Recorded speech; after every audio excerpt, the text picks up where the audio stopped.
नमस्कार। 4 पीएम में आपका हार्दिक स्वागत है।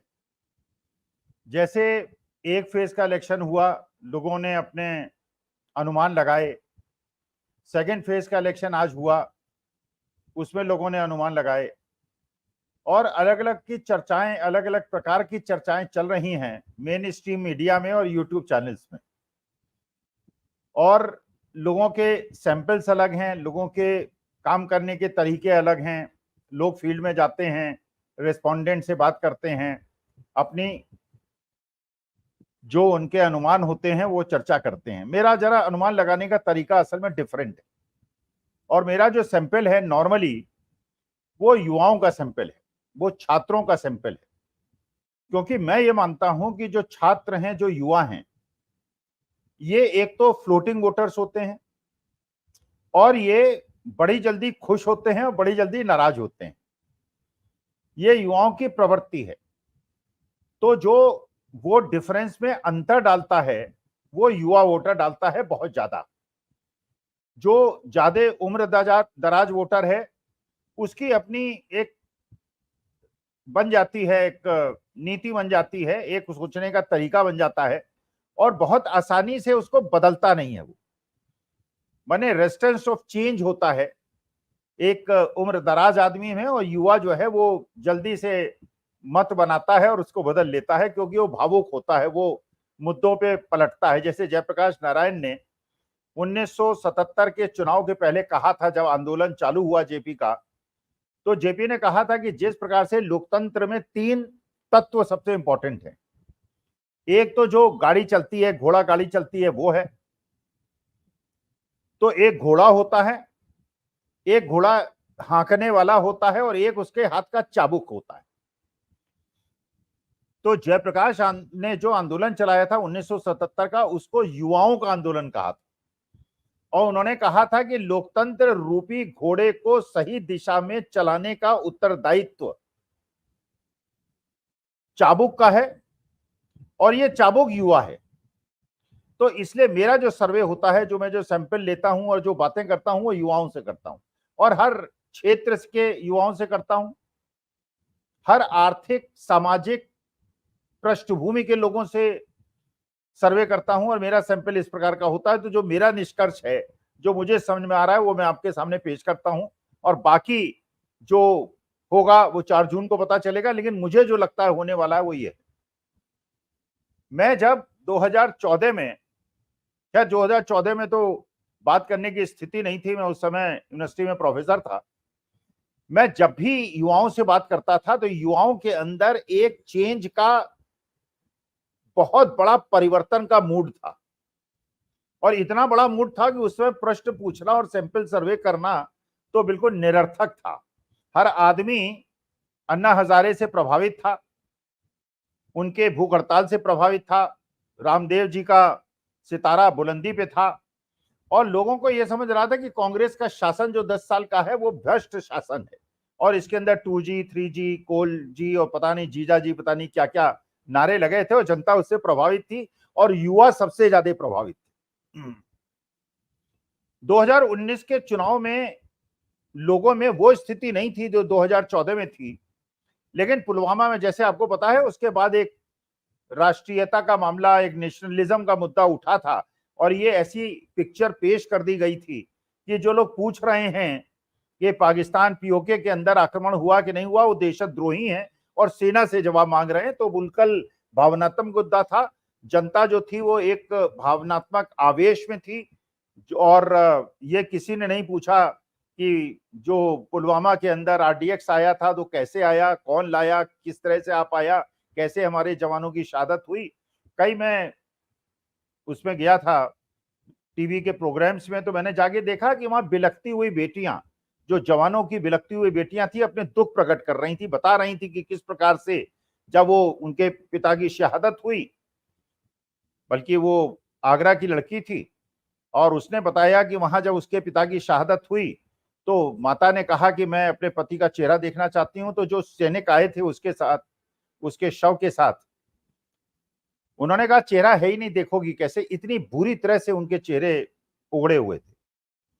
तो वो बेटी रोती हुई बोलने लगी, किसी एयरलाइन में काम करती थी, उसने कहा कि जब 2-3 दिन तक तो हम लोग जब डीएम कमिश्नर क्या जाते थे, कमिश्नर क्या जाते थे, तो वो हमसे बात करते थे, प्यार से बिठाते थे और सांत्वना देते थे। 15-20 दिन के बाद स्थिति ये हो गई कि डीएम कमिश्नर ने भी मिलना छोड़ दिया और किसी ने पूछना छोड़ दिया। तो जब शहादत होती है किसी सैनिक की, तो उसके परिवार के ऊपर क्या बीतती है, मैं वो परिदर्शित आपको कर रहा था। खैर, ये 2019 की बात हुई। 2024 में जो मुझे लग रहा है, जो फीडबैक मिला है और जो मैंने सैंपल सर्वे किया है, कि जिस प्रकार से उस समय 100 में से 5 लोग 2014 में कहते थे कि वो अपोजिशन के साथ खड़े, और इनकी संख्या 15-20 थी पुलवामा के पहले, और पुलवामा के बाद इनकी संख्या फिर घट के 7-8 तक पहुंच गई थी। आज के तारीख में जब मैं युवाओं से बात करता हूं, दक्षिण के युवाओं से बात करता हूं, तो ये लगता है कि दक्षिण के युवा जो हैं, उनकी सोचने का तरीका उत्तर भारत के युवाओं से बिल्कुल डिफरेंट है। उनमें जो 4-5 लोग मिला करते थे, 8-10 लोग मिला करते थे, वो साउथी के मिला करते थे बच्चे, और आज के तारीख में उनकी संख्या 70% हो गई है साउथ के बच्चों की, और नॉर्थ के बच्चों की संख्या बिल्कुल 50-50 हो गई। माने 50% लोग ऐसे हैं जो कि मोदी जी के अभी भी प्रशंसक हैं, और 50% लोग ऐसे हैं जो मोदी जी के विरोधी हैं। ये 2024 की स्थिति है। अगर उसके सैंपल को और नजदीक से देखा जाए तो दिखता है कि जो अल्पसंख्यक हैं, क्योंकि अल्पसंख्यकों का फर्स्ट फेज में इतना ज्यादा मूड मोदी जी के खिलाफ नहीं था। कुछ लोग थोड़ी सहानुभूति भी थी, कुछ विकास की बात करते थे, कुछ अपने हिंदू मित्रों से प्रभावित थे तो इसलिए भी वो बात करते थे, लेकिन उनके अंदर भी 5-10% ऐसे लोग थे जो मोदी जी के समर्थन में बात करते थे। लेकिन जब से राजस्थान के अंदर माननीय मोदी जी ने स्टेटमेंट दिया है कि उनको और घुसपैठियों को पैसा दे दिया जाएगा, तो मेरे ख्याल से जो 5-10% का वोट बैंक अब बिल्कुल माइनॉरिटीज के अंदर बीजेपी का था, वो भी शायद खत्म हो गया है। हिंदुओं के अंदर भी जिस प्रकार की स्थिति युवाओं के अंदर बनी है, क्योंकि युवा सबसे ज्यादा परेशान होता है जब उसको नौकरी नहीं मिलती, क्योंकि युवा जो है सोचता है कि जब माँ बाप पढ़ाते हैं, उसे अपने पैसे भेजते हैं, गांव से किसी प्रकार से पेट काट के भेजते हैं, तो उनका भी उत्तरदायित्व है कि अपने माता पिता के बुढ़ापे का सहारा बने। लेकिन जब उसको नौकरी नहीं मिलती है तो सबसे ज्यादा दुखी और सबसे ज्यादा अवसाद में हो जाता है, और वो अवसाद में जाता है तो उसके माता पिता अवसाद में जाते हैं। तो महंगाई को और बेरोजगारी को सबसे ज्यादा अगर कोई झेलता है तो ये फ्लोटिंग पॉपुलेशन और ये जो युवा वर्ग है ये झेलता है। और युवा वर्ग क्योंकि एक बहुत बड़ा जो नॉलेज का डिस्पर्सल करता है और एक प्रकार का ओपिनियन मेकर होता है, क्योंकि युवा है, शक्ति है, ऊर्जा है, तो वो जाके 10 जगह बात करता है। तो आज के तारीख में मुझे लग रहा है कि जो मुस्लिम युवा है, जो सिख युवा है, वो तो एक तरफा इंडिया अलायंस के साथ चला गया है। जो दलित युवा है जिससे मैंने बात की, तो उनके सैंपल के अंदर पहले करीब 60% लोग बीजेपी के समर्थक हुआ करते थे, आज के तारीख में उनकी संख्या घट के 30% हो गई। माने दलितों के अंदर, क्योंकि जो ये संविधान को बदलने की बात हुई, जो लल्लू सिंह ने कही, जो अरुण गोविल साहब ने कही, जो हेगड़े साहब ने कही और बहुत सारे लोगों ने कही, तो इसका मतलब यह है कि कहीं प्रेरणा तो उनको मिली होगी, कहीं से आदेश मिला होगा कि संविधान बदल देंगे जिससे सवर्ण वोटर उनके साथ आ जाएं। तो सवर्ण वोटर कितने आए या नहीं आए ये तो नहीं पता चला, लेकिन दलित वोटर उनसे छिटक गए।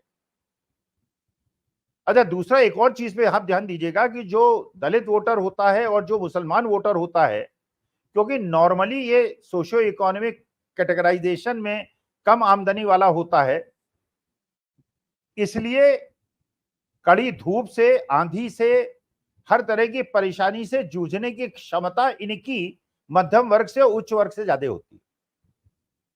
तो इनका वोटिंग परसेंटेज जाने होने का मतलब यह है कि जो टोटल पोल होने वाला है उसमें अगर 60% पोल होता है और 50% पॉपुलेशन इनकी है और 50% पॉपुलेशन सवर्णों की और बाकी लोगों की है, ओबीसीज की है, तो 50% में अगर 40% वोटिंग होती है और 50% में 80% वोटिंग होती है, तो पूरा इलेक्शन का रिजल्ट बदल जाता है।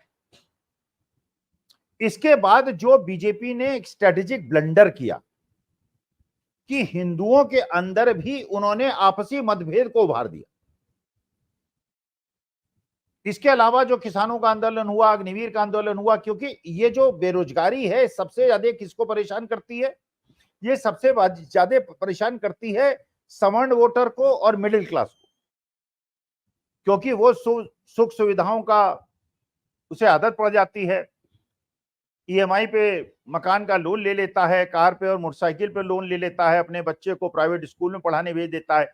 तो अगर उसकी वेतन वृद्धि नहीं होती है, अगर उसको नौकरी नहीं मिलती है या उसकी कंपनी बंद हो जाती है, तो सबसे ज्यादा बोझ उसको पड़ता है, जो छोटे उद्योग वाला है। क्योंकि आप सर्वे करें, खुद सर्वे करें, मैंने जो सर्वे किया वो तो मैं आपके साथ रख रहा हूं, लेकिन अगर आप खुद सर्वे करेंगे, छोटी दुकानदारों से बात करेंगे, तो आपको ये पता चलेगा कि पिछले 2014-2019 में ये जहां 80% वोट बीजेपी को करते थे, आज के तारीख में इनकी भी घटना जो संख्या है वो घटकर 40% हो गई है। तो सबसे बड़ा वोट बैंक अगर बीजेपी से हटके इंडिया अलायंस की तरफ आ रहा है। इसके अलावा आप ये देख रहे हैं कि जो इंडेक्स ऑफ अपोजिशन यूनिटी है, 2014 में तो पूरा बिखरा हुआ विपक्ष था, 2019 में भी बिल्कुल बिखरा हुआ विपक्ष था। हाँ, ये जरूर था एसपी और बीएसपी का अलायंस हुआ था, लेकिन एसपी बीएसपी के अलायंस में भी एक बहुत बड़ी परेशानी है। जो एसपी का वोटर है उसका 50% बीएसपी को वोट नहीं देना चाहता, और बीएसपी का जो 50% वोटर है वो एसपी के वोटर को वोट देना नहीं चाहता, उसको कैंडिडेट को वोट नहीं देना चाहता, बल्कि बीजेपी को वोट देना चाहता है। तो जो एक केमिस्ट्री बनती है एसपी और बीएसपी के वोटर्स के बीच में, वो 2019 में नहीं बनी थी। लेकिन इस बार की परिस्थिति बिल्कुल अलग है। 2024 में जो मुझे फीडबैक से पता चला, सैंपल सर्वे से पता चला, वो ये पता चला कि जो कांग्रेस का वोट बैंक है और जो सपा का वोट बैंक है, वो आपस में एक दूसरे के प्रति वोट करने में समर्पित है। बहन जी ने बहुत कोशिश की, बहुत कैंडिडेट्स उनके ऐसे हैं जिसमें उन्होंने इनडायरेक्टली इंडिया अलायंस का समर्थन करने का, सहयोग करने का प्रयास किया, जैसे मेरठ के अंदर किया, जैसे उन्होंने मुजफ्फरनगर के अंदर किया, कुछ जगहों में नहीं भी किया, अमरोहा में नहीं किया, सहारनपुर में नहीं किया। लेकिन क्योंकि जो वोट बैंक के डिवीजन होने का खतरा था, वो वोट बैंक को इतना ज्यादा आतंकित कर दिया है कि वो एकमुश्त होकर, जैसे विधानसभा चुनाव में सपा को पड़ा था, वैसे ही इस बार वो इंडिया अलायंस को पड़ रहा है। अच्छा, राहुल गांधी की पदयात्रा की वजह से जो एक मैसेज जाना था मोहब्बत का, उसकी वजह से जो अल्पसंख्यक था, जो डरा हुआ था, वो सपा को इसलिए ज्यादा वोट कर रहा है क्योंकि कांग्रेस उसके साथ, क्योंकि उसको राहुल गांधी की जो वो प्रकृति है, जो प्रवृत्ति है, वो ज्यादा प्रभावित कर रही है। और वोट बैंक अगर उसका बढ़ता तो बीएसपी में जाता है। उसने कहा अगर बीएसपी जीतने की स्थिति में नहीं है तो वोट क्यों खराब करना, इसको सपा और कांग्रेस के अलायंस में दो।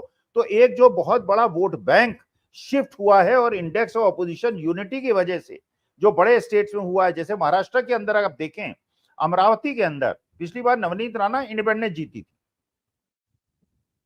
और बाद में बीजेपी ज्वाइन कर ली थी। उनके पति जो हैं वो अमरावती की ही एक विधानसभा सीट से विधायक हैं। इस बार की परिस्थिति यह है वो तीसरे नंबर पे चल रही है। हरियाणा, मतलब इसका मतलब हरियाणा, दिल्ली, राजस्थान, मध्य प्रदेश, महाराष्ट्र, बिहार, उत्तर प्रदेश, आसाम, वेस्ट बंगाल, मतलब एक भी कोई स्टेट ऐसा नहीं दिखाई पड़ रहा है जहां पे किसी भी कारण से केमिस्ट्री जो है वो बीजेपी के पक्ष में चल रही। तो मुझे जो लग रहा है, जो पिछली बार के चुनाव हुए थे और इस बार का जो चुनाव है, अगर उसमें इंडेक्स ऑफ अपोजिशन यूनिटी को ध्यान में रख लिया जाए। अच्छा, एक चीज और मैंने नोट की, जो लोग पहले कांग्रेस को वोट करने वाले थे, जब मैंने उनसे पूछा तो उसमें हार्डली कोई मुझे ऐसा मिला जो पिछले इलेक्शन में कांग्रेस को वोट दिया इस बार बीजेपी को वोट करने वाला है। लेकिन जब मैंने उन लोगों से बात की जो पिछली बार बीजेपी को वोट किया था, उनमें से कम 25% ऐसे हैं जिन्होंने पिछली बार बीजेपी को वोट दिया था हाई एक्सपेक्टेशन की वजह से दिया था, एक सपने की वजह से दिया था, एक गुजरात मॉडल की वजह से दिया था, एक सुंदर भारत की वजह से दिया था, 2 करोड़ नौकरियों की वजह से दिया था। उसमें से 25% वोट जो है वो इंडिया अलायंस की तरफ आ गया। तो ये जो शिफ्टिंग ऑफ वोट्स है, इससे मुझे लगता है कम से कम 7-8% का वोट बैंक का गिरावट 2024 के इलेक्शन में भारतीय जनता पार्टी की होने वाली है, जिसको मुझे लगता है।